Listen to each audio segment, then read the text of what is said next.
darles la muy cordial bienvenida en nombre de ACIMET a este nuevo encuentro online, ¿no es cierto?, con esta interesante charla, que es un resumen, ¿eh? Es un resumen de lo que hemos conversado este año.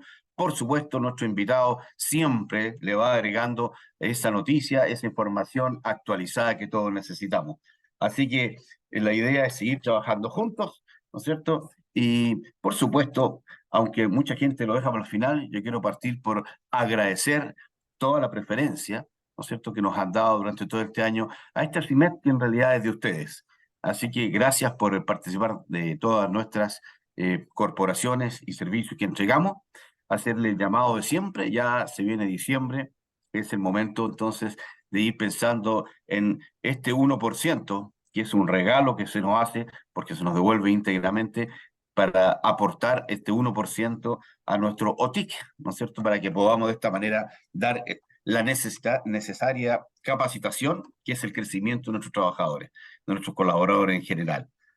Junto con eso, recordarles que como esto es una transmisión online por la plataforma Zoom que siempre ocupamos, nuestros micrófonos estarán silenciados para evitar los ruidos ambientes que puedan haber, ¿no es cierto? Y la distracción también de nuestro relator de hoy día, nuestro invitado, pero por supuesto queda abierto el chat de la plataforma para que ustedes vayan poniendo ahí sus apreciaciones, sus consultas y como siempre nuestro invitado podrá responder o durante la misma conferencia o al final de esta, recordándole que esta va a quedar grabada y queda en nuestra página web para posibles o necesarias consultas posteriores, ¿ya?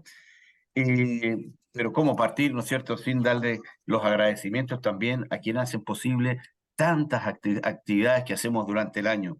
Me refiero a nuestros muy estimados auspiciadores, entre ellos Siderurgia Guachipato, Somos Acero Cap, South Metal, especialista en ferrorelaciones y metales para la metalurgia, OTIC Asimet, un apoyo siempre para las áreas de personas. El mundo de hoy es el mundo de las personas. Apoyemos a las áreas de personas, entonces es la labor de nuestro Ostiquecimet. Acero Sasa, acero verde para construir juntos un Chile más sostenible. Asociación Chilena de Seguridad, porque todos necesitamos cuidado, pero la Asociación Chilena de Seguridad hoy día nos invita a vivir este cuidado. Gracias a la ASI también por estar con nosotros. Molicop, entregando valor hasta los confines del mundo. Otecasimet, haciendo capacitación, pero capacitando para crecer. Credit Core Capital, aliados potenciando sus decisiones. El Instituto de Desarrollo Tecnológico Leita Chile, agregando valor a su empresa. Gimsa Industrial, porque cuidamos el acero. Entonces, junto con agradecerle, quiero recordarle, antes de pasar la palabra a quien hoy, ¿no es cierto?, patrocina esta charla, que es el Comité de Personas, ya la vamos a pasar a su presidente, recordarles que tenemos dos conferencias de desayuno presenciales de aquí al final de año. Tendremos luego, esto es el día 6 de diciembre, o sea, ya muy cerca, 6 de diciembre, vamos a tener la conferencia de desayuno con el don Rodrigo Montero, decano de la Facultad de Administración y Negocios de la Universidad Autónoma de Chile, quien realizará también un resumen, así como este es el que vamos a hacer hoy, es un resumen en orden jurídico, judicial, ¿no es cierto? Vamos a hacer un resumen ese día 6, ¿no es cierto?, en el salón principal del Centro de Eventos Club Manquehue, que lleva por título Análisis Económico de Chile y el Mundo. Veamos qué está pasando, cómo ha sido este año y qué proyecciones se nos vienen. Para la cultura general, un interesante encuentro con este profesional, ¿no es cierto?, que es decano de la Facultad de Administración y Negocios de la Universidad Autónoma de Chile. Lo esperamos entonces, los cupos son limitados, ¿no es cierto? Así que hay que inscribirse en la página de ACIMET. También los queremos invitar a algo. Hoy día hay mucho desconcierto, mucha desorientación en lo que viene con el tema de la Constitución, que todos tenemos que ir a votar el día 17 de diciembre. Por lo tanto, nos hemos congregado para ir el día 11 de diciembre, o sea, 6 días antes de la votación. Vamos a hacer un repaso, ¿no es cierto?, de qué trae esta nueva versión de la Constitución, de lo que es el prospecto de Constitución, que hay que ir a aprobar, ¿no es cierto?, previo a eso. Hay que ir a votar por esto, digamos. Y esto vamos a tener un invitado interesante, ¿eh?, que es también don Ignacio Covarrubia, que es el decano de la Facultad de Derecho de la Universidad Finisterra, ¿ya? Que nos va a dar una charla, ¿no es cierto? Hablemos de esta nueva propuesta de constitución en el ámbito totalmente imparcial, o sea, aquí no vamos a ir a convencer ni de una ni de otra posición a nadie, sino que a aclarar dudas que usted pueda tener. Así que es un tema muy interesante, muy contingente que todos necesitamos y que por supuesto su gremio quiere estar presente ayudándolo a tomar esta decisión. Como digo, no es con posición definida, sino que solamente una reunión para aclarar dudas con alguien que es abogado en Derecho Constitucional. Señores, hechas estas invitaciones, agradeciendo, por supuesto, a nuestro importante invitado que ya nos va a presentar ni más ni menos que el presidente del Comité de Personas, don Eugenio Navarrete Esteves, a quien desde ya le mando un abrazo y mi cordial saludo. Don Eugenio, el micrófono es suyo. Muy buenos días a todos, muy buenos días Marcelo, muchas gracias por todas las invitaciones que nos hacen para participar dentro de nuestro gremio ACIMET. Gustoso de poder juntarnos de nuevo en estas reuniones virtuales a través del Zoom con nuestro querido y amigo y abogado don Luis Pará, el socio líder del área laboral de Lea Piper Chile. Quiero invitarlos también a que puedan incorporarse también al comité de personas a través de Mirta o mío, a través del chat, que nos puedan entregar sus datos y poder compartir en esa mesa de trabajo que tenemos para poder hacer la industria cada vez más grande, más comprometida y más unida. Por otra parte, también me gustaría que a través de la sesión que vamos a tener hoy día con este resumen legislativo 2023 y proyecciones 2024, se nos presentan grandes desafíos para nuestro trabajo en las áreas de personas y de recursos humanos, que ya lo va a explicar en detalle don Luis Pará. Asimismo, también tenemos que elaborar un programa de actividades para nuestro 2024 como comité de personas. Así que los invito a que me puedan escribir a través del chat pocas líneas y decirme qué conferencia les interesaría para el área de personas. Por ejemplo, la fuerza de venta, cómo poder vender mejor, cómo poder ser más ágiles, técnicas de venta, cuáles son los dolores de ustedes en alguna conferencia que podríamos ampliar al resto de los socios de ACIMET en desarrollo organizacional, personas, capacitación, reclutamiento. No solamente somos el área legislativa, sino que además tenemos otras funciones y otras tareas encomendadas en cada una de nuestras empresas. Sin más, no los lateo más, darles las gracias por su presencia. Ya llevamos 40 y tantas personas en esta conferencia, así que los invito a que escuchemos atentamente a lo que Luis nos va a comentar y las grandes oportunidades y desafíos que tenemos para los que nos queda de año y el 2024 que ya se asoma. Así que, don Luis, por favor, le dejo el micrófono y que tenga una excelente conferencia. Gracias, Eugenio, y buenos días a todos. Eugenio decía que los va a dejar de latear, ahora los paso a latear yo. Así que vamos a hacer, como decía el título de la charla, vamos a tratar de hacer un resumen de algunos puntos legislativos. Probablemente ustedes ya varios los conocen, pero es bueno pegarle una repasada durante el año porque la mayoría son normas, o sea, muchas de ellas no están vigentes. Vamos a ver algo del proyecto constitucional también, qué dice específicamente en materia de trabajo, Comité de Recursos Humanos, y vamos a ver algunas sentencias de la Corte Suprema, ¿ya? Entonces, estamos retomando una actividad que hacíamos antiguamente, que hicimos bastantes años atrás, así que nada, muy contento de poder que podamos retomar estos repasos que a veces por verlos tanto en el diario uno piensa que lo tiene más o menos dominado, y es bueno a final de año darle una vuelta de qué se trata. Voy a proyectar, perdón, pantalla, y ustedes por favor me van a decir, se puede ver la pantalla completa, ¿no? Eh, No los puedo ver a ustedes. Desafortunadamente el sistema no me deja verlos. ver todas las pantallas, sí, sí, Sí, No sí, se la ve la pantalla. presentación, Luis. ¿Ah? no, sin ¿Perdón? presentación, quiero ver a las personas, ¿no? No, o sea, no logro verla. Y ahí pueden Ahí ver está la la pantalla. presentación. Ya, ¿y la ven a pantalla completa? No, ahí ¿Y sí. ahora? Ahí sí, ya, fantástico. Muchas gracias. Entonces, el primer tema que vamos a ver, por supuesto, son las famosas 40 horas. ¿Por qué? Porque tenemos un dictamen pendiente desde el mes pasado. El mes pasado se cumplió el plazo para este dictamen interpretativo que toda la industria está esperando y aún no llega. Tuvimos una reunión con el subsecretario Bocardo la semana pasada en que juró y rejuró que iba a salir durante este mes, aunque no me extrañaría que salga más bien tiradito para diciembre. Pero es importante, con Eugenio, hay varios puntos que todavía no están claros de esta ley y que van a requerir una definición por parte de la.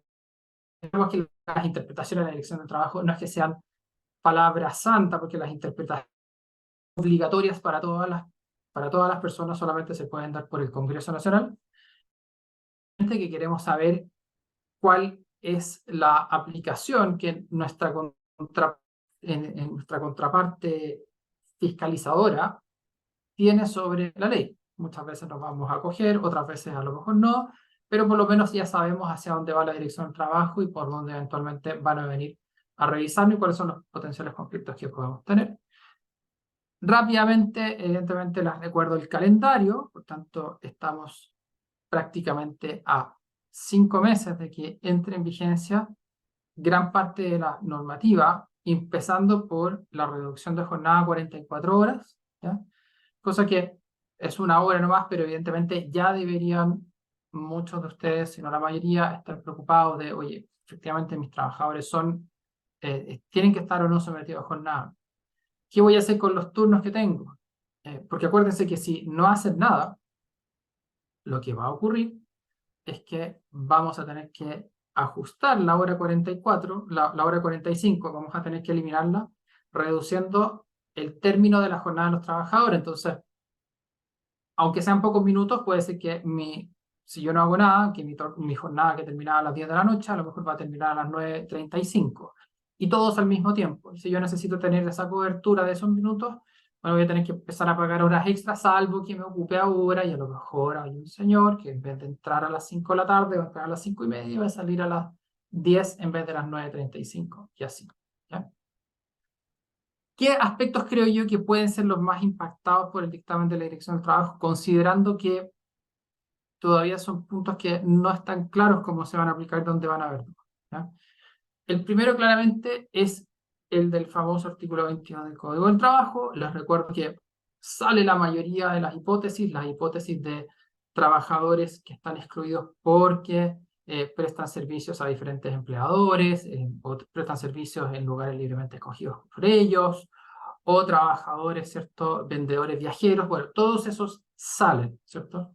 ¿Y quiénes quedan? Quedan dos hipótesis que hoy día están, ¿ya? Uno son los gerentes, administradores apoderados con facultades de administración, o sea, personas que son capaces, por ejemplo, de poder hacer contrataciones, aunque sea pequeñas, ¿cierto?, de proveedores, comprar artículos para la empresa, por ejemplo. Dice la ley, y todos aquellos que trabajan sin fiscalización superior inmediata, concepto que hoy es conocido, pero le agrega la ley en razón de la naturaleza de las labores desempeñadas. Entonces, el concepto sin fiscalización superior inmediata ya nos es conocido, porque viene de siempre. Dice, oye, en la medida que no tenga una jefatura directa, funcionalmente cercana, que está juzgando las labores de la persona, un poco en el día a día, el que te puede decir qué es lo que hay que hacer, qué es lo que no hay que hacer, que cambia el tipo de trabajo que estamos haciendo, que cambia las cargas de trabajo. Bueno, esa es la fiscalización superior inmediata. Pero le mete este apellido, en razón de la naturaleza de las labores desempeñadas. Entonces, restringe un poco el concepto y vamos a tener que esperar entonces a ver qué es lo que nos dice la Dirección del Trabajo en relación a este punto, ¿cierto? Hoy día puede ser que mis vendedores, ¿cierto?, estén sujetos al artículo 22, no tengan una fiscalización superior inmediata, pero bueno, va a quedar la duda legalmente siempre si efectivamente es en razón de la naturaleza de las labores desempeñadas o es simplemente una comodidad inadmisible bajo los actuales estándares de esta ley de 40 horas, ¿ya? Esto es lo que les comentaba, quiénes son los trabajadores que van a quedar a partir del 26 de abril del 2024 excluidos. Y por tanto, es súper importante tener a la brevedad el dictamen de la Dirección del Trabajo para entender en qué está pensando, sobre todo en este apellido de en razón de la naturaleza de las labores desempeñadas. Y, lógicamente, las empresas lo que debiesen estar haciendo en este momento es ocuparse, levantando, entendiendo quiénes son los trabajadores que eventualmente están bajo artículo 22 con sus contratos de trabajo, y si efectivamente estas personas están lícitamente en esta, o vamos a tener eventualmente un conflicto posterior, ¿ya? A lo mejor no, a lo mejor esto no va a reventar en un solo momento, pero sí hay que tener presente y tener mapeada esta situación. Otro punto que es importante y que probablemente va a dar origen a varias discusiones, ¿cierto? Y por lo cual también es importante, debiese ser impactado por el dictamen de la Dirección del Trabajo, es la franja horaria para padres. Les recuerdo que esta franja horaria lo que dice es que los padres, madres y cuidadores de menores de 12 años, ¿cierto? Tienen 2 horas diarias, una franja de 2 horas para atrasar o adelantar el inicio de la jornada y por tanto adelantar o atrasar la salida, ¿ya? Yo entro a las 9, pero por cuidar a mi hijo voy a exigir entrar a las 10 y ya no salgo a las 5, salgo a las 6. O al revés, voy a pedir entrar a las 8 y voy a salir a las 4 en vez de salir a las 5, ¿ya? Afecta por ese lado. Pero evidentemente hay varias dudas, ¿ya? La primera duda tiene que ver con todas las excepciones que tiene la ley, que son bastantes, que son, primero, el funcionamiento de un horario que no permite anticipar o postergar la jornada de trabajo. Esto a mí me parece que más o menos debiese ser, espero que el dictamen lo reconozca en su sentido natural y obvio. Evidentemente, si yo, mi oficina, o si la maestranza de ustedes abre a las 9 de la mañana o a las 8 de la mañana, entonces, parecería ser absurdo que alguien diga, no, yo quiero que me abran a las 7 y quiero que me contraten un guardia de seguridad a las 7 y quiero que me contraten limpieza de baño a las 7 porque yo quiero trabajar a las 7, ¿ya? Pues usted es tornero, usted trabaja en una línea, no hace sentido. Naturaleza de los servicios prestados por el trabajador como atención de público, lo mismo. Yo no puedo, si el mall empieza a funcionar a las 10, a las 11 de la mañana, yo no puedo llegar a las 10, por mucho que quiera. Labores necesarias para la realización de los servicios de los trabajadores. Aquí tenemos las cadenas de producción, ¿cierto? Las líneas de producción, espero que se entiendan así. Y los trabajos, servicios de urgencia, cuando se tengan que realizar por turnos, en la medida que dice la ley que el trabajador tenga que estar en ese puesto en labor específica. O sea, por tanto, entendemos, y yo entiendo que quedarían, no aplicaría respecto de trabajadores que están, por ejemplo, on call, en llamadas, pero sí trabajadores que por turno tienen que estar en un lugar específico o en su puesto de trabajo listos para tal servicio. Hay varias dudas en esto y eso esperamos que la Dirección del Trabajo ya las resuelva, ¿cierto? ¿Con qué anticipación se pide esto? ¿En qué número de oportunidades puede ejercerse? Etcétera. Por tanto, nuevamente, acá lo que debiesen estar haciendo las empresas es, les sugiero hacer, y hay varios que lo están haciendo, es entender, por lo menos, tener un catastro de quiénes son los trabajadores que tienen hijos menores de 12 años, gran oportunidad a la fiesta de fin de año, porque realmente hay invitados niños menores de 13, usual, entonces hay una buena, vamos a tener un buen catastro de quiénes son los trabajadores que tienen hijos menores de 12 años, y ver si están en alguna situación de excepción o si habrá que eventualmente tratar de ponerse de acuerdo con el trabajador respecto a esta situación, ¿ya?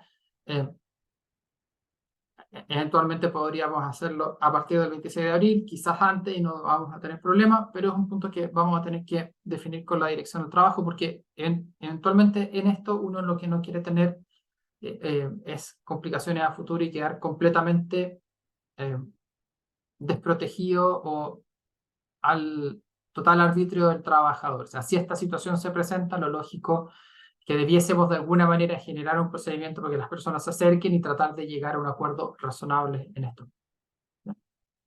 La compensación de horas extraordinarias, les recuerdo que a partir del 26 de abril se va a poder establecer, ¿cierto?, una compensación extraordinaria diferente de la compensación adicional de 50% del sueldo base por días de vacaciones, hasta 5 días hábiles al año, tienen que usarse dentro de los 6 meses siguientes al ciclo en que se van generando, ¿cierto? Se solicitan con 48 horas de antelación.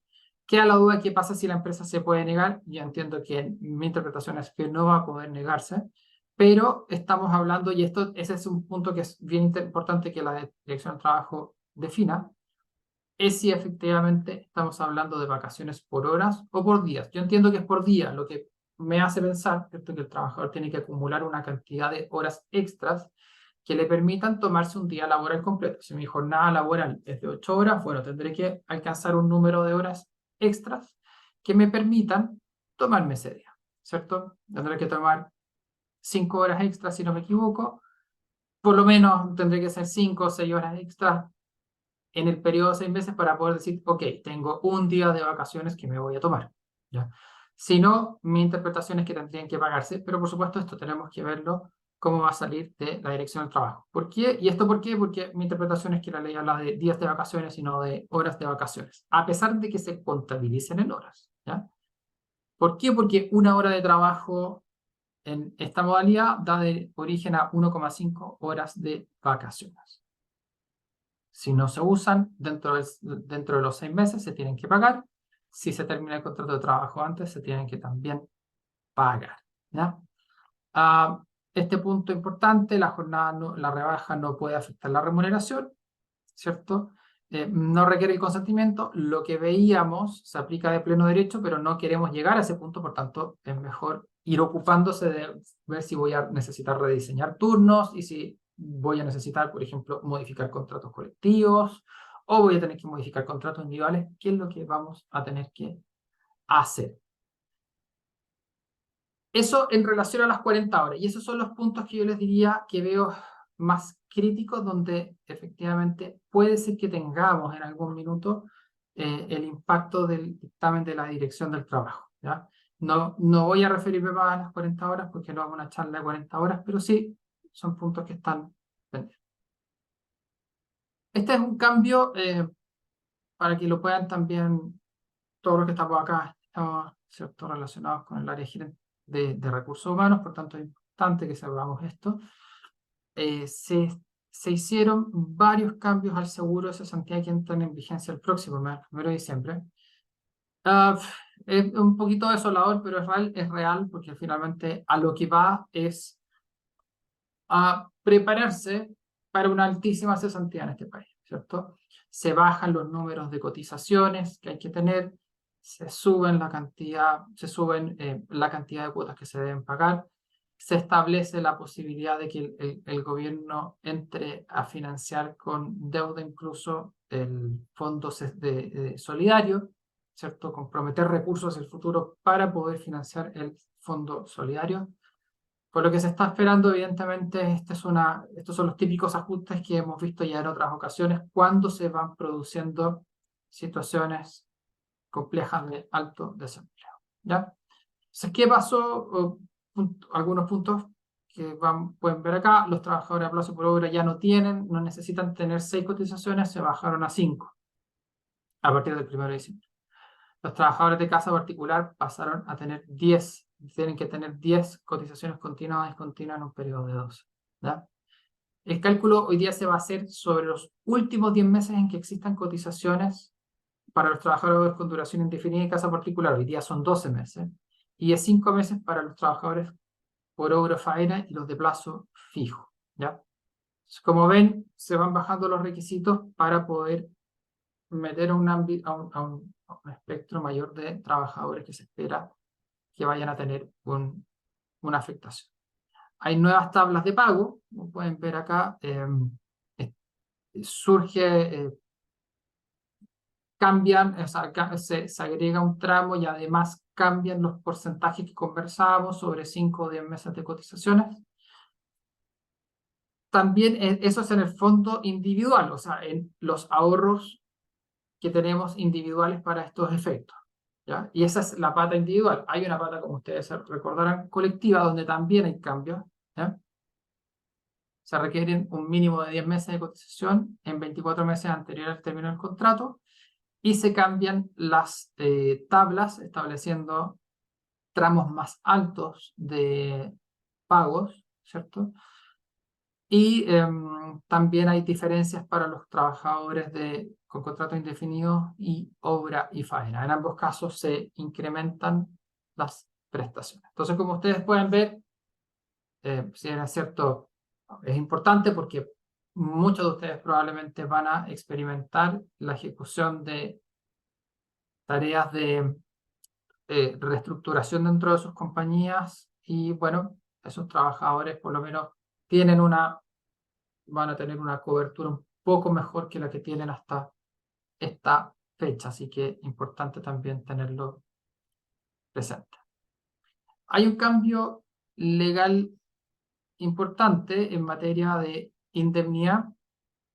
¿Qué es lo que es esto? Si ustedes se recuerdan, en el Código del Trabajo se establece lo que se llama la acción de violación de derechos fundamentales, ¿cierto? Donde aquel trabajador que considera que ha sido violentado en algunos de sus derechos, derecho a la vida, integridad física, psíquica, derecho a la honra, privacidad de las comunicaciones, libertad de trabajo, sindicalización, etcétera, puede recurrir a un tribunal y ese tribunal, si es con motivo del despido de la violación de derechos fundamentales, puede pasar una multa a la empresa, una indemnización especial, una indemnización punitiva de entre 6 y 11 remuneraciones, además de sancionar con el incremento correspondiente al tipo de despido, se va a considerar como el equivalente a un despido injustificado. Además de eso, eventualmente daño moral, y por supuesto que aquellas empresas que contratan con el Estado van a quedar excluidas por 2 años de participar en negociaciones con el Estado, cosa que es bien importante. ¿Qué es lo que pasa? Eso es en violación de derechos fundamentales, pero el mismo artículo del Código del Trabajo dice que en igual sentido, o sea, se entienden igual como una especie de violación de derechos fundamentales, las represalias que ejerce la empresa en contra de los trabajadores. Y acá se agregó un supuesto adicional en el mes de septiembre pasado, ¿cierto? ¿Por qué? Porque en el fondo, hoy día, si hay una represalia, si hay una venganza de la compañía, una acción de despido, derivada de una interposición de una denuncia, que este es el nuevo supuesto, o el ejercicio de acciones judiciales, la participación como testigo o haber sido ofrecidos en calidad de tal en un juicio, o ser sancionados a consecuencia de la labor fiscalizadora de la Dirección del Trabajo, se va a poder demandar a la empresa por violación de derechos fundamentales y a conseguir las indemnizaciones y las prestaciones que recién comentaba, ¿ya? Se agrega la interposición de denuncias porque antes estaba la labor fiscalizadora, entonces se exigía que hubiese una fiscalización efectiva de la Dirección del Trabajo para poder decir este despido fue ejecutado en represalia. Ahora basta con la interposición de denuncias, por eso es que la Dirección del Trabajo ya sabemos que cuando nos viene a fiscalizar dice, oye, tráigame los antecedentes de 2 o 3 personas y generalmente uno sabe quiénes son las personas que han hecho la denuncia. Es más, hoy día ya muchos trabajadores lo que hacen es que se adelantan a esto e inmediatamente dan aviso a la empresa diciendo, miren, les comento que he interpuesto esta denuncia contra la Dirección del Trabajo. ¿Para qué? Para ser protegidos por esto, ¿ya? Ahora, ¿cuándo se considera que hay una represalia? Cuando efectivamente el motivo que tenemos para imponer una sanción, en este caso el despido, deriva de alguna de estas circunstancias. Ahora, uno puede preguntarse, bueno, ¿y cómo lo prueba esto? Porque esto tiene que probar el trabajador. Bueno, la ley utiliza aquí una técnica que es lo que se llama las pruebas indiciarias. ¿Qué es lo que significa esto? Que básicamente el trabajador lo único que tiene que probar es la circunstancia sospechosa, ¿ya? ¿Cuáles son las circunstancias sospechosas? Evidentemente, interpongo una denuncia un día lunes y el día miércoles soy despedido. O sea, hay una conexión temporal clara. Generalmente es denuncia más conexión temporal entre el despido que permite que permite generar este indicio o esta situación sospechosa. Con la sospecha basta para que el tribunal entonces se dé vuelta y le diga a la empresa, bueno, acredíteme cuál es la razonabilidad del despido. Y claro, si se trata de un despido por necesidad de la empresa, donde no tengo ningún respaldo de por qué estoy sacando a la persona o que tenía tomada la decisión 2 o 3 semanas antes de la denuncia, efectivamente tengo un problema, ¿ya? Porque el tribunal me va a decir, bueno, usted era el que me tenía que acreditar que existía una necesidad de la empresa real que dio para sacar a esta persona y que esta decisión había sido tomada antes de la denuncia. Si no es capaz de probar esto, confirmo la situación sospechosa y condeno por generar un despido en represalia de la interposición de la denuncia, ejercer acciones judiciales o lo que sea. Tanto es súper importante en estos casos tratar, ojalá que este tipo de despidos, sobre todo cuando yo creo que puede haber un despido complejo de un trabajador, ojalá vayan dejando respaldo, vayan las conversaciones, correos con la gerencia o con el directorio, decir, oye, bueno, se toma la decisión de que fulano, diciembre, enero, tenemos que poner término al contrato de fulano, no sé, fulano incumple, de tal manera que simplemente esto no nos pille desprevenido, porque una vez que ya se ha interpuesto la denuncia, ya vamos a generar la situación sospechosa que los expone altísimamente. ¿Ya? Eso en cuanto al derecho a la indemnidad.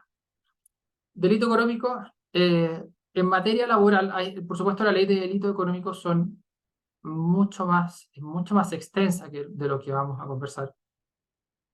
Pero en materia laboral existen algunas figuras que quedaron tipificadas con esta ley, ¿cierto? Figuras que, o sea, delitos que generan, siempre delitos que generan penas de hasta 3 años. Apropiarse o distraer dinero ya descontado a los trabajadores. Yo hice el descuento de AFP, AFC, lo que sea, y la verdad es que no lo enteré a las entidades previsionales, me quedé con él y hice lo que sea, ¿ya? Lo puse como capital de trabajo, sigue siendo caja, que efectivamente podemos estar incurriendo en un delito, ¿ya? Dice, esto es bastante raro, pero así está, sin el consentimiento de los trabajadores o si el consentimiento se entregó con abuso grave del empleador de su situación de necesidad, inexperiencia o incapacidad de discernimiento, la omisión de retención y pago de cotizaciones o declaración de pago de renta inferior a la legal. ¿Todo para qué? Para reducir las cotizaciones previsionales, el pago de cotizaciones previsionales, ¿ya? Entonces, ojo con esto, porque además la prueba va a ser del imputado. Nosotros vamos a tener que decir, oye, no, si fulanito sabía, fulanito me obligó. Yo me acuerdo que en pandemia, cuando recién se levantó la pandemia, muchas empresas agrícolas estaban desesperadas porque ocurría que los trabajadores, los trabajadores agrícolas, como recibían bonos que estaban sujetos a no estar trabajando,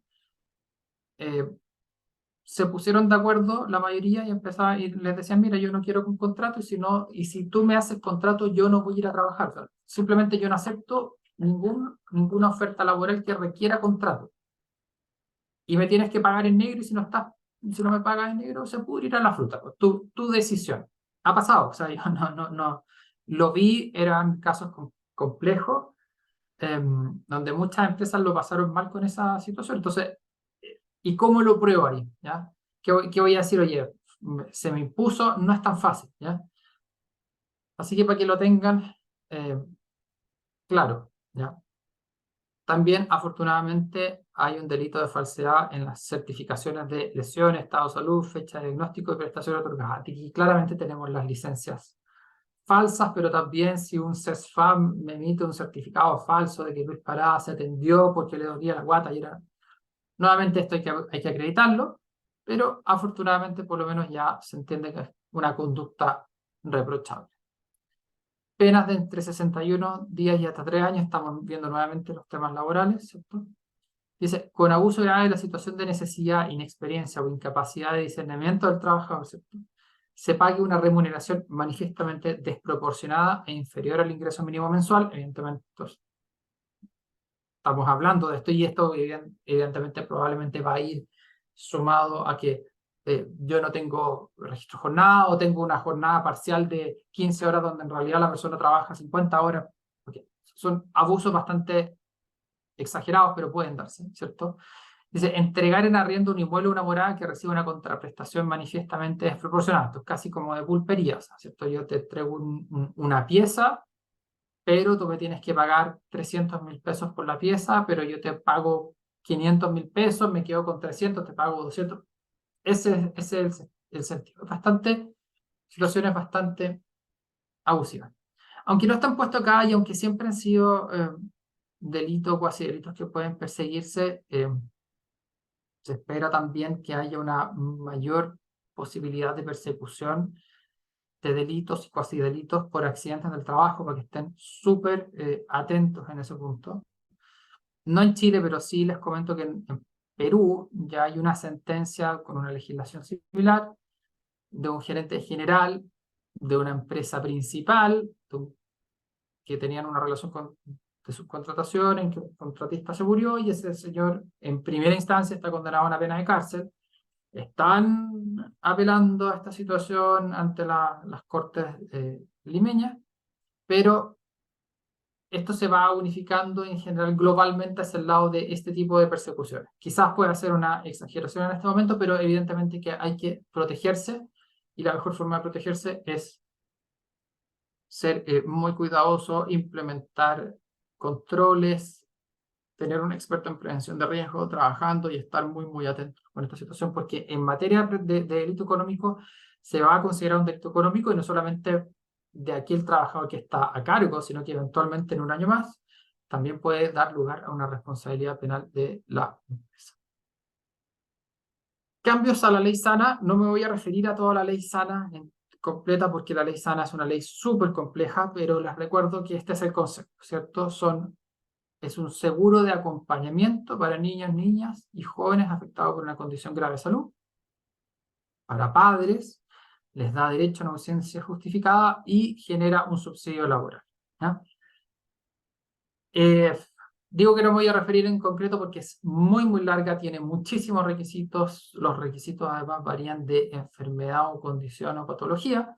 Por tanto, podríamos hacer una charla completa a la ley sana, pero sí hay modificaciones que vale la pena tener presente, ¿ya? Los cambios ya están vigentes. Lo primero es que se actualiza el concepto, puede ser padre-madre, dos padres o dos madres, dependiendo de la filiación civil que exista en este punto, ¿cierto?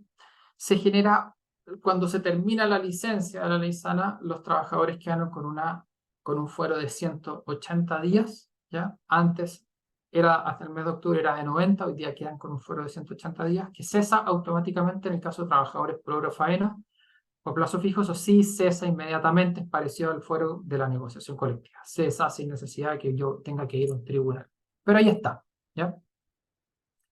Hay un cambio acá también en materia de el tipo de diagnóstico y cuáles son la duración de los permisos. Aquí sí hubo un cambio, ¿cierto? En el caso del cáncer, el rango se mantiene en los niños de 1 a 18 años, ¿cierto? Las licencias tienen duración de 30 días, antes tenían de 15, ahora son hasta 30 días que se pueden ir renovando, y tienen una duración de hasta 180 días en un periodo de 12 meses, y si pasa a un segundo periodo es de 90 días. Anteriormente era de 90 días en cualquiera de los dos periodos, ¿cierto? En el caso de trasplantes, nuevamente hasta los 18 años, hasta 30 días las licencias y hasta 180 días de duración máxima. Hijo en estado terminal, hasta 18 años, 30 días, y la duración es hasta que se produzca el deceso. O sea, estamos hablando de niños jóvenes que están en un proceso irreversible de muerte. En caso de accidente con riesgo de muerte o secuela funcional grave y permanente es hasta los 14 años. Las licencias se otorgan por 30 días y la duración de este permiso es de hasta 45 días. Y ya la hospitalización en unidades de cuidados intensivos o tratamientos intermedios se extiende hasta los 4 años y tiene una duración de hasta 15 días. Entonces también aquí ha habido un cambio un poquito de extender los plazos y darle un poquito más de flexibilidad a los tiempos de duración de las licencias médicas. Muy importante. Eso en cuanto a las leyes que modifican o que tienen impacto en lo laboral que se han dictado este año, ¿ya? Proyecto constitucional, no vamos, quizás que esta sea la última vez que conversamos del proyecto, así que creo que vale la pena revisar por lo menos específicamente qué es lo que dice en materia de trabajo. Me he topado por ahí con varias fake news diciendo que como que mata la indemnización por años de servicio. Algunos probablemente estaban contentos con eso, pero no es así. O que va a eliminar completamente la negociación colectiva, cosa que tampoco es cierta. La verdad es que en términos generales el proyecto constitucional en materia de trabajo, seguridad social, no hay una variación tan grande respecto de lo que hoy está, cierto, salvo en algunos. Esto sí es nuevo. Lo que se contempla es el derecho al trabajo decente, a la libre elección y libre contratación. Hoy día existe la libre elección y contratación, no el trabajo decente. Afortunadamente se le dio un contenido a lo que tiene que entenderse por trabajo decente.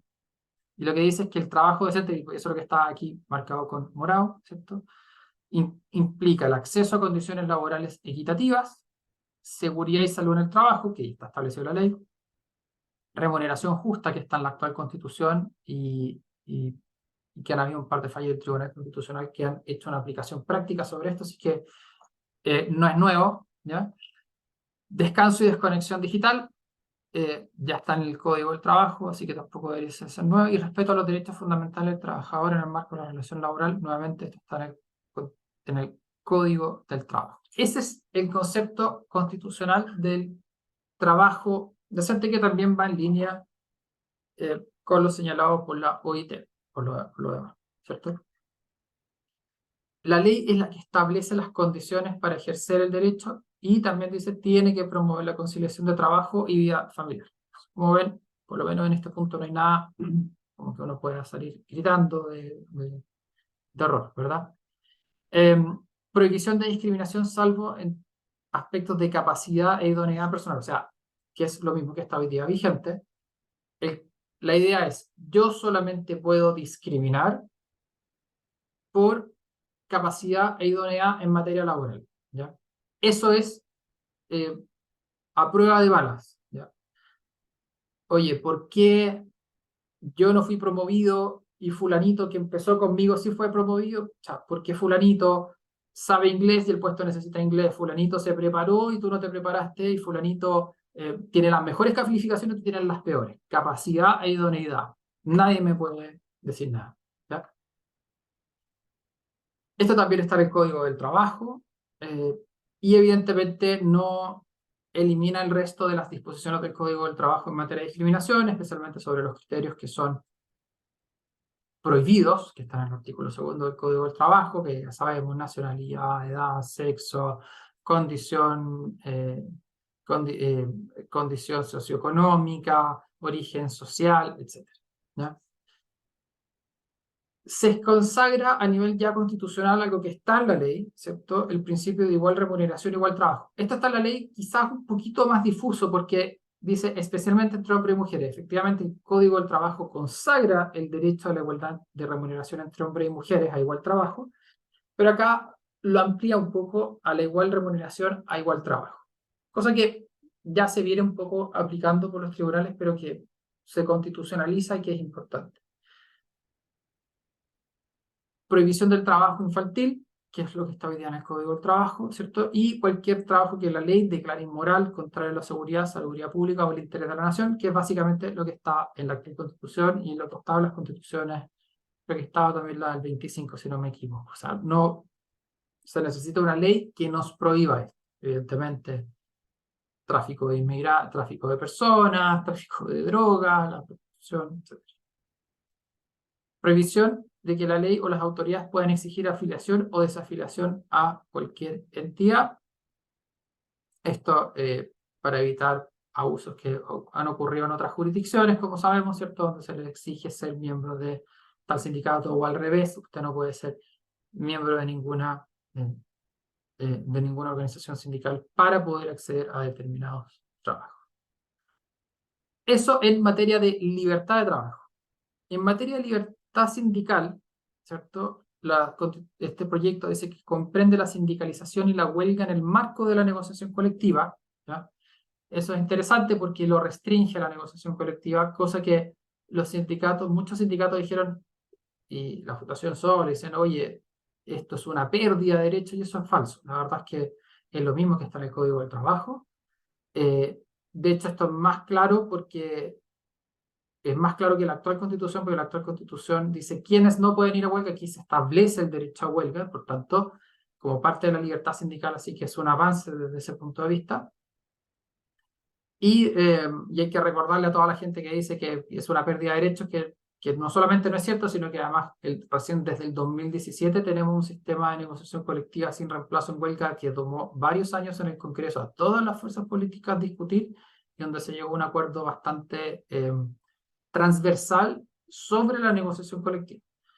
Y personalmente encuentro que es una buena norma, porque lo que uno no quisiera tener, creo yo, son trabajadores que en cualquier minuto se pueden ir a huelga por posiciones políticas, en solidaridad a otras instituciones. Y no, yo estoy en huelga porque sabe que la maestranza del lado está en huelga también, así que yo también voy a ir a huelga.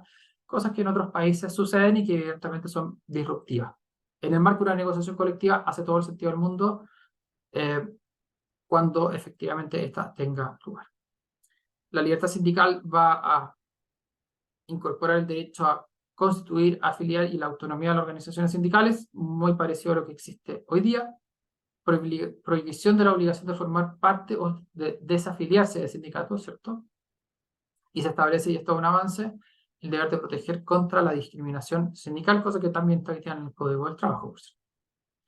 En esa negociación colectiva con la empresa en la que laboren los trabajadores, salvo los casos que la ley lo prohíba. Claro, aquí eventualmente uno podría discutir si constitucionalmente va a poder establecerse una negociación que supere los umbrales de la empresa.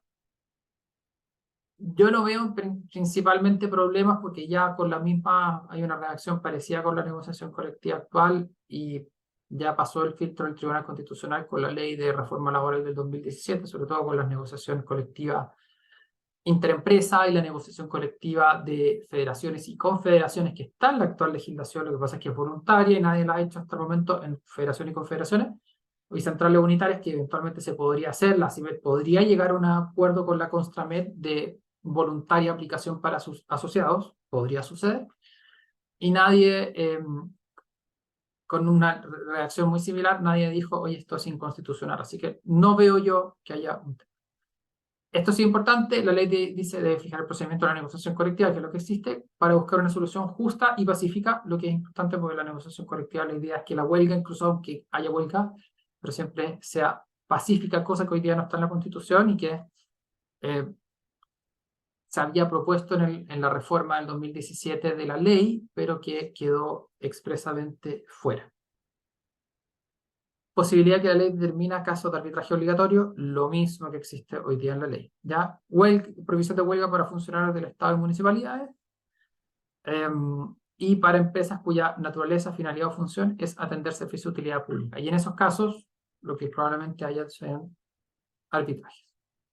En materia de seguridad social, dice que el Estado garantiza el acceso a las prestaciones básicas y uniformes definidas por ley en instituciones públicas o privadas, por tanto, da esta alternativa. Lo que debe protegerse son, a lo menos, deben cubrirse a lo menos las contingencias de vejez, discapacidad, muerte, enfermedad, embarazo, maternidad, paternidad, cesantía, accidentes y enfermedades, que es muy parecido a lo que tenemos hoy día. ¿Cierto? Y que faculta la ley para agregar otras contingencias.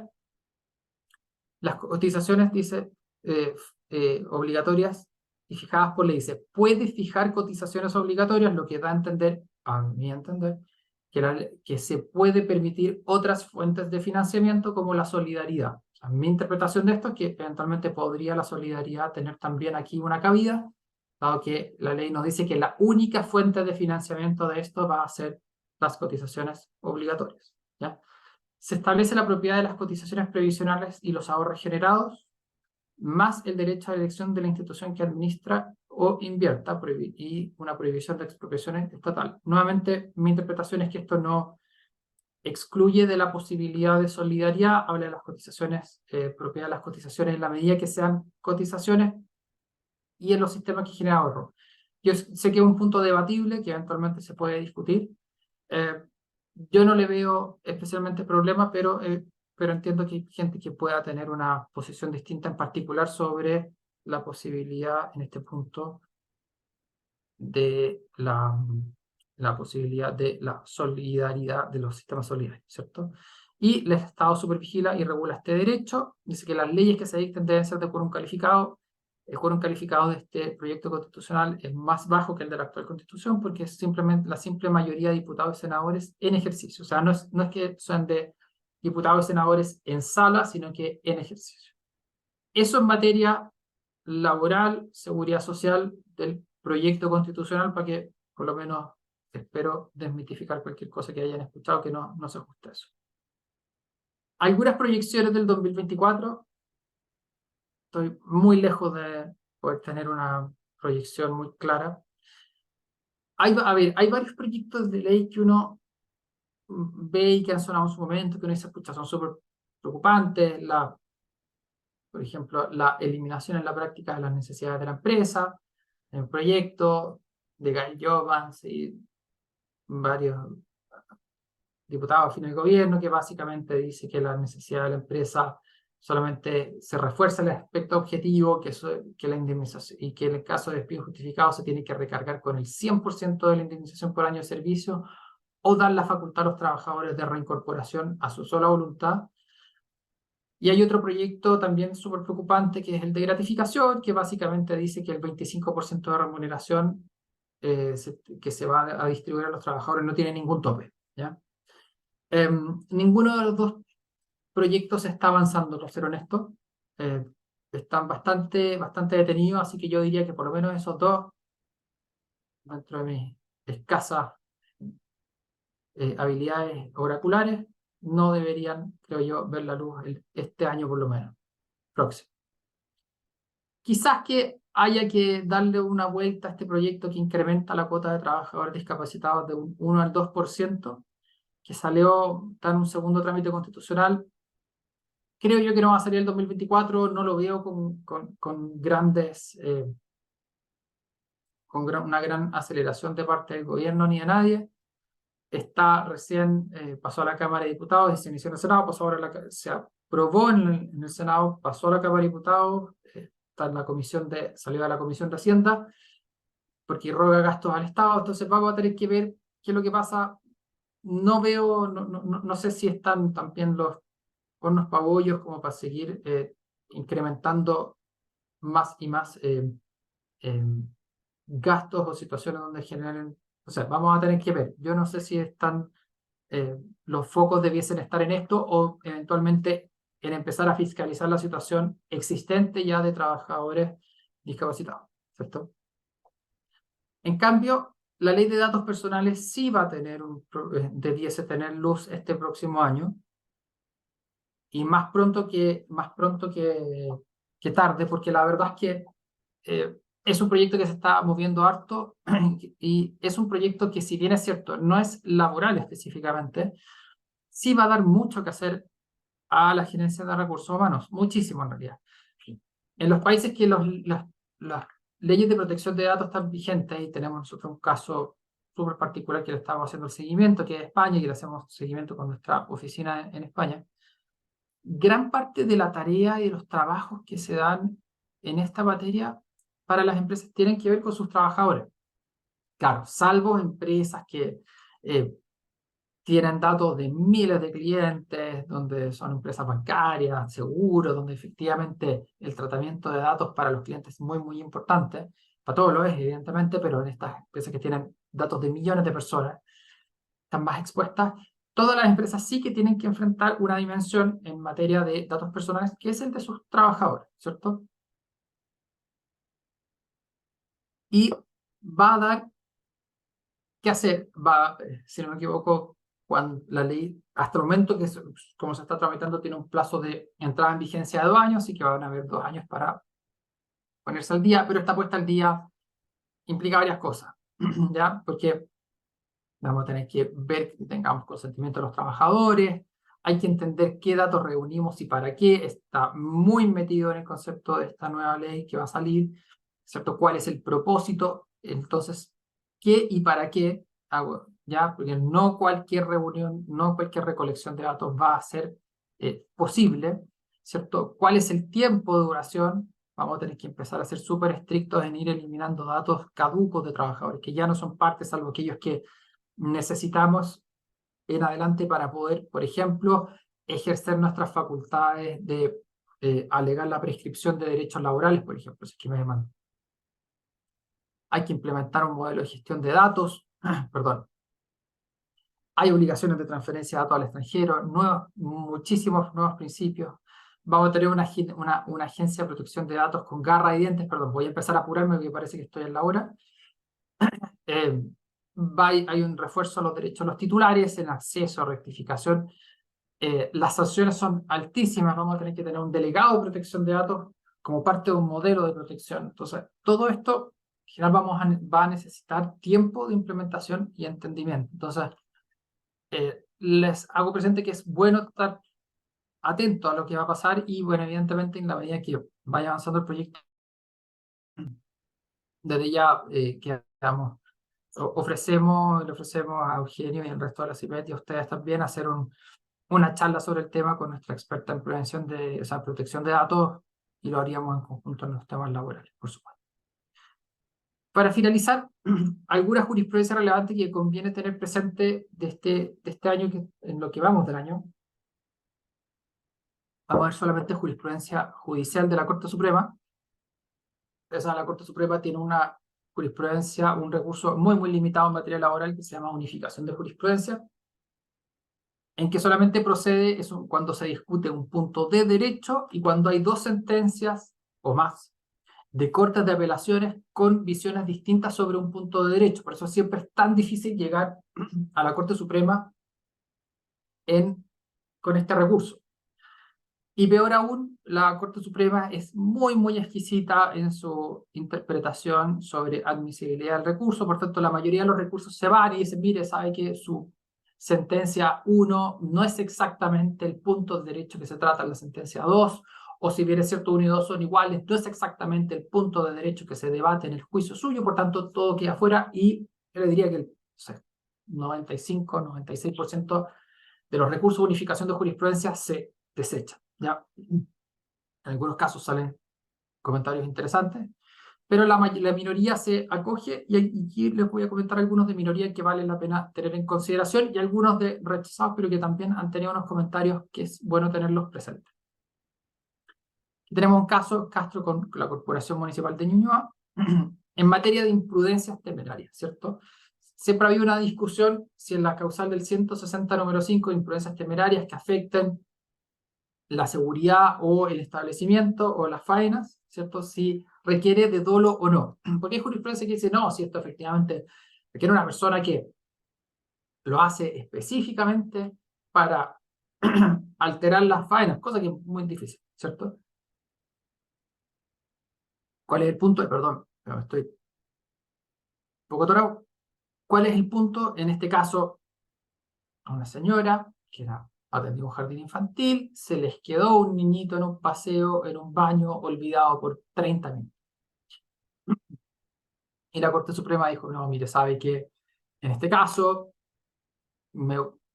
concentrándonos especialmente en los hechos del caso, evidentemente lo que hizo fue una negligencia atroz, y por tanto voy a decir que en realidad no se requiere dolo, sino que el olvido en la aplicación de las medidas de seguridad, una negligencia grave. ¿Cuál estamos hablando de una negligencia grave? Honestamente, no sé si hubiese sido la misma la decisión de la Corte Suprema si es que no estuviéramos hablando de un jardín infantil y del olvido de un niñito de 4 años en un baño por media hora solo. Pero finalmente la Corte llega a un punto que es interesante y que conviene tenerlo presente. Oye, no necesito dolo, no necesito una intencionalidad, basta la negligencia grave. ¿Ya? Albina con Municipalidad de San Ramón, si bien es cierto, está lleno de sentencias de unificación de municipios y organismos públicos, curiosamente. Pero ¿qué es lo interesante? Aquí se reafirma una doctrina que la Corte Suprema creo que yo estaba utilizando bien, ¿cierto? Que es básicamente cómo determinar cuando estamos frente a un contrato de prestación de servicios de un contrato de trabajo, ¿ya? Pero muchas veces la gente dice, oye, no, pero es que yo tengo a la persona con boleta hace 3 meses, 4 meses, no pasa nada, o No, la Corte Suprema al final dice, mira, a ver, si tiene asistencia, cumple horario, recibe instrucciones a su jefatura, percibe un estipendio fijo, que es un sueldo, ¿cierto? Para cuyo cobro se le pide un informe por los servicios. Bueno, todo esto configura el vínculo de subordinación y dependencia, ¿cierto? Por tanto, eso es interesante para que, no porque sea en el ámbito municipal, lo traigo, sino porque efectivamente vamos a enfrentarnos en situaciones donde uno eventualmente puede decir, oye, no, es que yo lo tengo con boleta o lo tengo con contrato de prestación de servicio, pero si se cumplen todos estos requisitos, vamos a estar frente a un contrato de trabajo independiente de lo que digamos, ¿ya? Carrillo con BTR, esto es un caso donde se rechazó el recurso al principio, pero es súper importante esto. Este es un caso de última remuneración para efectos de indemnización. Evidentemente, todos sabemos que el 172 del Código del Trabajo habla de remuneraciones de carácter ordinario y, por tanto, de cierta permanencia, de manera mensual o bimensual, no más que eso, entran en el cálculo de la remuneración, de la última remuneración para efectos de indemnización por año de servicio y sustitutiva del aviso previo. Pero aquí la Corte dice, mire, sabe que lo voy a rechazar por otras razones, pero sí le recuerdo, y está bien aplicada la sentencia a la Corte de Apelaciones de San Miguel, dijo, que consideró que si el trabajador todos los meses tiene horas extras, como se desnaturaliza el carácter eventual y pasa a ser una situación permanente, aunque variable, ok, lo voy a considerar para efectos del cálculo de la última remuneración y por tanto, como es variable, vamos a aplicar el promedio de los últimos 3 meses trabajados. Entonces, ojo con eso, que no necesariamente el hecho de tener horas extras hoy día nos salva, salvo que de verdad sean situaciones extraordinarias. Si se dan todos los meses, lo más probable es que si nos demandan en este punto, nos lo van a ganar. Y por último, ahumada con transportes Transebel, aquí se acoge el recurso. Esta es una doctrina ya vieja de la Suprema, pero que es importante que se reafirma en este caso, donde una empresa principal en una relación de subcontratación no vigiló el cumplimiento de obligaciones, no vigiló el pago de cotizaciones previsionales, se terminó la subcontratación y 2-3 años después de esto, el trabajador termina con la empresa contratista cuando ya no prestaba hace 2 o 3 años servicios para la empresa principal, pero demanda a la empresa principal. Entonces la empresa principal dice, no, espérame. El artículo 183 del Código del Trabajo dice que yo solo respondo por aquellas obligaciones que se devengan o se generan durante el periodo de contratación mío. Y la nulidad del despido se genera cuando yo ya terminó el contrato y 3 años después de que estuvo conmigo, por tanto a mí no se me aplica. Y aquí lo que dice la Suprema es, señores, les recuerdo que usted tenía el deber de fiscalización y si la deuda de cotizaciones surgió cuando existía la subcontratación por el hecho de que usted no vigiló, entonces usted tiene que responder aunque 3 años después se termine ese contrato de trabajo y ese contrato de prestación de servicios que da origen, a la subcontratación. Entonces, súper importante para que lo tengan presente, la nulidad del despido se puede hacer presente años después de que hemos terminado y por eso hay que reforzar siempre la vigilancia en materia de seguridad social. Ese es el repaso para ustedes hoy día. Espero que haya parecido interesante y no sé si tienen alguna duda o si tenemos tiempo siquiera. Luis, oye, interesante y siempre tan claro con tus explicaciones de los grandes desafíos que tenemos como áreas de personas, recursos humanos, y a veces estas cosas las vemos ya cuando estamos con el inspector en la oficina y que nos está esperando afuera, digamos, ¿ya? Por lo tanto, tomar las medidas preventivas, consultar a los expertos, es como lo que siempre hemos dicho y anunciado para no tener multa, porque la multa nos pueden pasar igual, la multa y tenemos que pagarla. Entonces, es un costo que no tenemos considerado y eso a veces no cae muy bien en la dirección, etcétera. Así que tener las medidas y preguntar. Si lo mejor que podemos hacer es preguntar a alguien que sepa más que nosotros y poder asesorarnos bien. Y por eso también te doy las gracias, Luis, porque siempre estás pendiente en el comité de personas, de estar ahí atento a las consultas que te podamos hacer, etcétera. Por otra parte, hay una sola pregunta que tengo, ¿hay alguna indicación respecto a las jornadas excepcionales, ejemplo 4x4, digamos? Ahora, el tema general de las 40 horas en relación a la implementación, a este reglamento, a esta normativa que tiene que sacar la Dirección del Trabajo, nos está apresionando mucho en tiempo, porque esto hay que implementar sistemas de información, nuevos sistemas digitales, esto es un costo para las empresas. Por lo tanto, me gustaría si tienes alguna referencia como eso y cómo lo están haciendo otros, digamos, porque se nos viene una avalancha grande, un cambio cultural más que nada en controlar la asistencia y los horarios de trabajo. El artículo 22, a lo mejor bien usado, o a lo mejor algunas veces muy mal usado, nos va a traer varios coletazos, digamos. Me gustaría escucharte un poco sobre eso, Luis, gracias. Gracias. Ahí sí, perdón, estaba un poco desesperado porque apagué el micrófono y no podía activarlo. Eh, Es que en jor- de repente nos silencian. no, yo me Ah, autosilencié, ya. pero creí que podía volver y no podía. No, perdona, en jornada excepcional está pendiente de dictarse, a ver, la ley de 40 horas, la buena noticia que tiene en materia de jornadas excepcionales es que primero va a ser el Ministerio del Trabajo el que va a fijar el tipo de distribución excepcional que se va a poder aplicar ahora, no la Dirección del Trabajo, sino que el Ministerio lo que, a través de decreto, lo que va a dar cierta claridad. El decreto está pendiente, se debería haber publicado un reglamento, de hecho, perdón, en octubre de este año, también está pendiente, así que hay doble falta. Y claro, ahí vamos a tener que esperar a ver ese reglamento para finalmente poder determinar qué es lo que dice, cuál va a ser la nueva distribución de jornadas que la Dirección del Trabajo, que ahora el Ministerio del Trabajo va a ir considerando aceptable. Así que lo siento, pero no nos queda más que ver. Y tú me preguntabas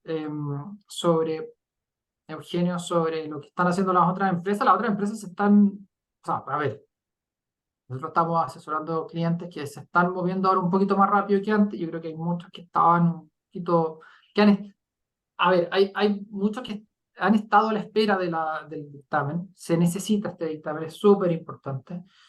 Pero hay cosas que ya se pueden ir haciendo.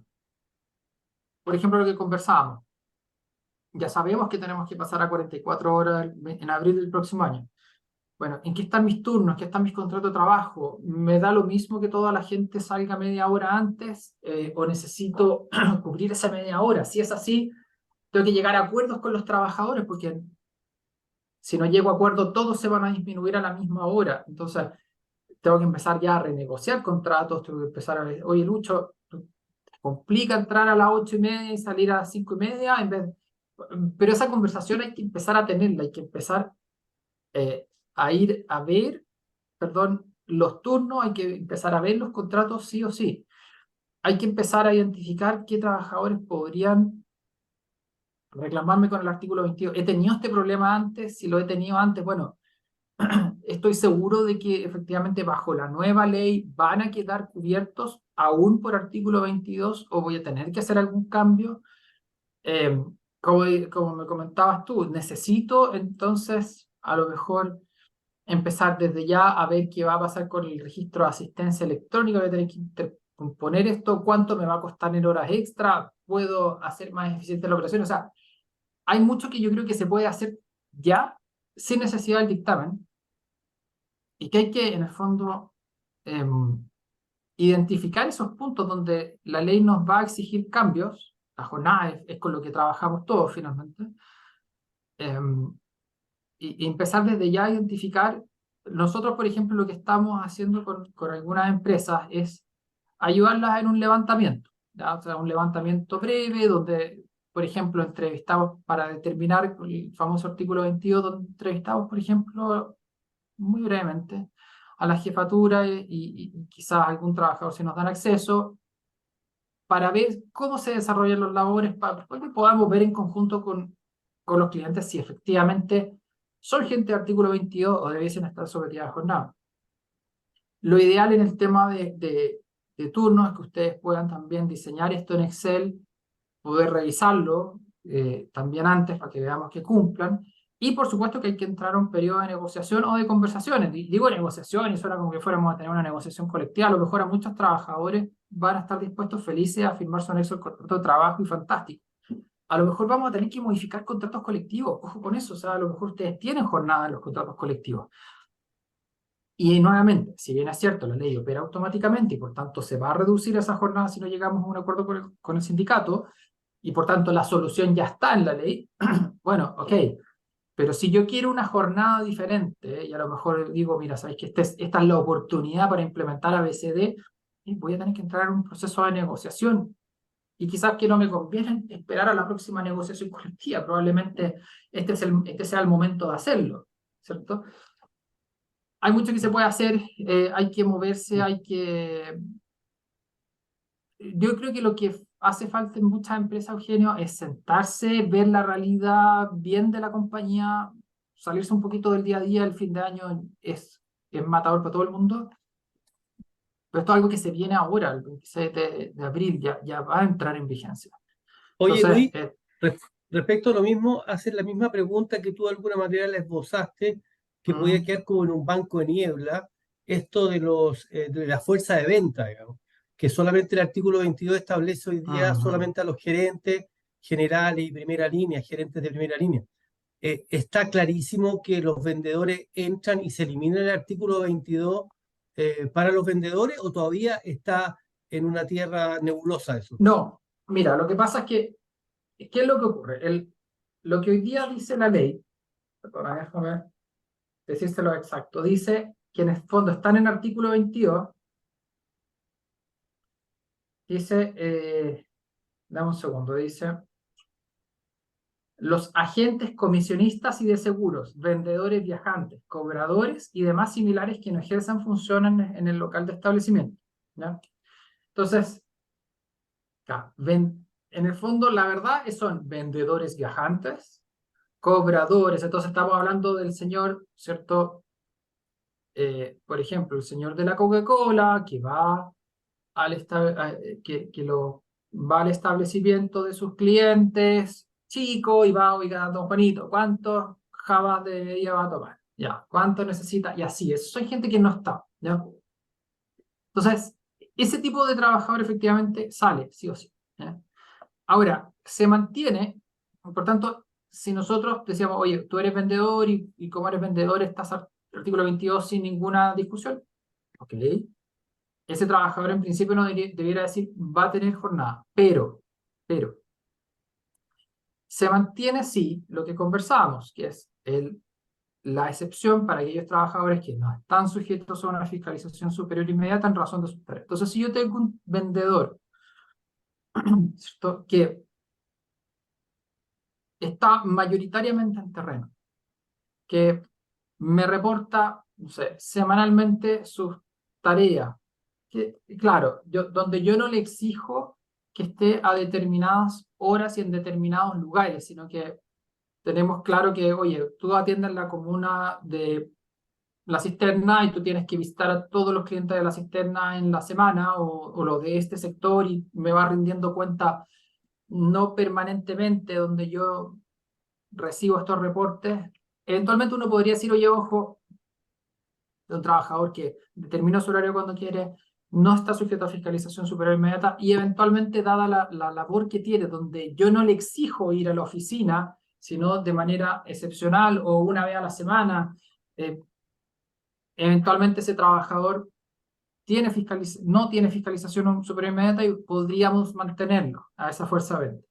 Si yo tengo una fuerza de venta que yo he tenido clientes que llegan a las 8 de la mañana, tienen que recibir las instrucciones diarias, se van y tienen que estar a las 5 de la tarde de vuelta, tienen que estar reportando. Bueno, ok, ese trabajador evidentemente cumple jornada. No puedo decir que no está sujeto a fiscalización superior inmediata. Entonces, resumen, a primera vista, vendedores efectivamente salen del 22, entran a la jornada, pero si yo soy capaz de poder analizar su situación en particular y desde el punto de vista legal y llegar a la conclusión de que ellos no tienen fiscalización superior inmediata, eventualmente esos trabajadores vuelven a quedar si se mantienen excluidos del artículo 22, ¿ya? Pero eso es un análisis que hay que hacer finalmente caso a caso. Bien. Hay otra pregunta que va en el mismo tenor, dice, hola Luis, buenos días. Una pregunta, ¿qué pasaría con los jefes que no están en los poderes de la empresa? ¿Tendrían que marcar asistencia? Aquí nuevamente va a entrar el concepto de fiscalización superior inmediata. Si esos jefes lo tienen a su vez un jefe que determine sus labores, por ejemplo, no deberían. Ahora, ojo, perdón, si yo necesito que un jefe esté de 8 a 5, de 8 de la mañana a 5 de la tarde, fijo, ¿cierto? El concepto que está hoy día vigente y que nos van a decir es el siguiente, decir, ya, ok, eventualmente este señor de acuerdo, eventualmente este señor puede ser que no tenga fiscalización superior inmediata, pero cuando usted es el señor, le exige estar a las 8 y le descuenta cada minuto y lo amonesta por no estar a las 8 y eventualmente lo va a echar por no estar a las 8 si lo hace reiteradamente o si se va antes de las 5, independiente que ese trabajador podría, en teoría, estar exceptuado, por la circunstancia que usted le exige el cumplimiento de una jornada en los hechos, sí está sujeto a jornada. Porque ese es el otro concepto que te dicen, que no está en esta modificación, pero en la doctrina en la práctica. Tú puedes tener un trabajador exceptuado, pero tú renuncias cuando lo sometes a una jornada. Y ese sometimiento a una jornada puede ser bien formal. Yo digo, oye, que hay contratos deficientes que dicen, tú eres artículo 22, pero igual tienes que venir de 8 a 5. O informal, ¿cierto? Donde yo efectivamente no digo artículo 22, pero te exijo que estés a la 8, te amonesto por llegar a la 8, te pongo problemas serios. Bueno, mi única pega es estar a cargo de una fuerza de trabajo que trabaja de 8 a 5, por tanto yo no puedo decir, es que yo llego cuando quiero, yo llego a las 10 y me voy a las 4, aunque ellos trabajen a las 5, a lo mismo. No, si la realidad es otra, van a decir, ese señor cumple jornada, ojo. ¿Ya? Perfecto, Luis. Eh, Eso. bueno, Luis, antes de dar por finalizada la conferencia con, eh, con Marcelo, me gustaría mucho que nos pudiera don Fernando García dar un saludo al comité de personas y a toda la audiencia, que son alrededor de 55 personas, y también recordarles, por favor, para que nos ayuden a hacer el programa 2024 de conferencia del área de personas, algún comentario, algo que les gustaría para este otro año, como les decía, en otras materias que no sean legales, que los acompañemos. Muchas gracias. Don Fernando, por favor. Eugenio, hola, buenos días. También a cada uno de nuestros socios que están en la charla. Agradecido, Luis, por tu gran exposición, gran resumen también de los puntos. Eh, Interesante ver cómo seguimos el 2024, ¿no es cierto? Y que nos preocupemos también como país, como ahí, cómo crecemos. Importante estar al día, ¿no es cierto?, con toda esta información y también que nos permita ver con optimismo el mediano y largo plazo. Agradecido, Eugenio, a ti, Marcelo, Mirta, ¿no es cierto?, todo el equipo de ACIMED por un gran año 2024 con todas estas charlas, ¿no es cierto?, informativas para todos nuestros asociados y que tenemos que estar al día en la información. Así que sigamos fuerte trabajando con ello para el 2025, así que mi agradecimiento desde acá, Muchas a ti gracias. y todo el equipo. Muchas gracias, Fernando. Esperemos seguir creciendo como país y como empresa. Le doy la palabra a don Marcelo para que nos dé el cierre final. Muchas gracias a todos. Gracias, Eugenio. Gracias, señor presidente, por las palabras. Obviamente, un gran agradecimiento a Luis Pará, el abogado que nos acompaña siempre. La verdad que el próximo año, desde ya, ¿no es cierto? Es un año de muchas decisiones, es un año complicado en el sentido de que hay muchos cambios legales que se vienen, tanto así que es muy fácil caer en falta sin saberlo y trabajando con la mejor de las buenas intenciones, pero son tantos los cambios que hay que más que nunca hay que mantenerse informados de esto, ¿ah? Porque la verdad que hay mucha gente que trabaja de muy buena voluntad, pero estos cambios de repente traen novedades que nos pueden sorprender, como bien lo he dicho. El tema del horario de trabajo después de la pandemia ha quedado esta sensación, ¿no es cierto?, de un cambio total, y yo creo que no es tal, ¿ah?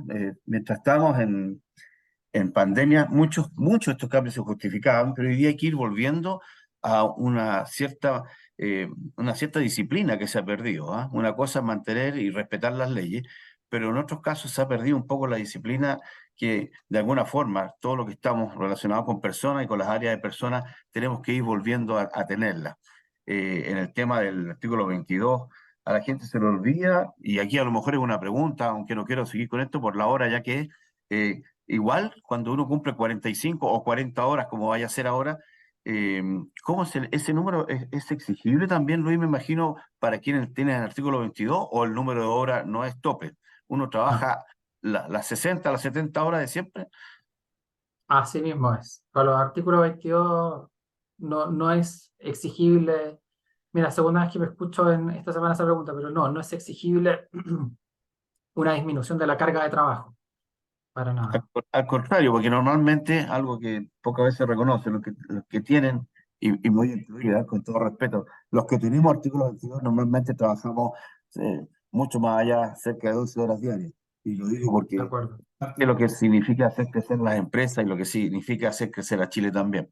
Pero bueno, son tantas las preguntas, Luis, que bien da para una buena segunda o tercera sesión en algún tiempo, que esperamos contar como siempre con usted. Mientras tanto, decirle a Muchas todos gracias. que sigamos adelante. Voy a reiterar las dos invitaciones. Acuérdense que el día 6 de diciembre tenemos ahí un resumen ahora en lo económico, ¿no es cierto? ¿Qué pasa con Chile y el mundo? O qué pasa con el nombre es Análisis Económico de Chile y el Mundo. Es muy interesante tema. Un tema interesantísimo, un tema de la cultura que todos debemos tener de lo que está pasando, que muchas cosas se explican de esta manera. Y el día 11 hablemos de la nueva constitución, una mirada imparcial, ¿no es cierto? Ambas son presenciales, ambas en el Centro de Eventos Club Manquehue, esto es Vitacura 5841, si mal no recuerdo, al lado de la clínica alemana, estacionamiento gratis y abundante, y necesitamos entonces que los socios vayan, se inscriban y nos informemos. Gracias también por estar con nosotros. Reitero el agradecimiento a Luis, y nos estamos viendo en nuestro próximo encuentro presencial. Gracias a todos. Un abrazo.